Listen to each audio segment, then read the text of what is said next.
La mort du jeune Louis, placé à l'aide sociale à l'enfance, illustre l'incapacité de l'État à protéger les mineurs. Incapacité déjà dramatiquement mise en lumière par l'affaire Liana.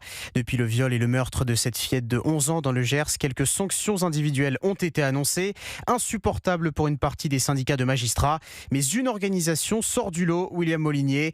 FO Justice critique très durement le comportement des juges qui refusent de rendre des comptes.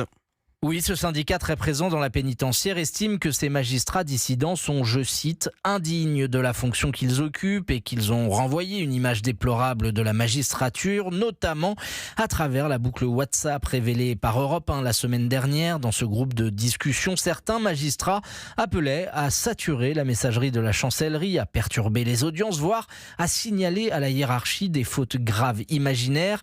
Rejeter toute forme de responsabilité individuelle en cas de défaillance, c'est s'arroger un pouvoir sans contrôle, écrit dans un communiqué FO Justice, à commencer par la magistrate Doche, visée par le rapport d'inspection. Cette dernière a considéré auprès de ses collègues n'avoir commis aucune faute professionnelle.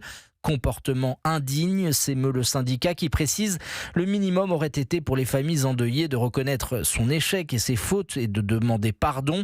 Vendredi dernier, les deux plus hauts magistrats de l'ordre judiciaire français avaient mis en garde contre une mécanique qualifiée de bouc émissaire. William Molinier.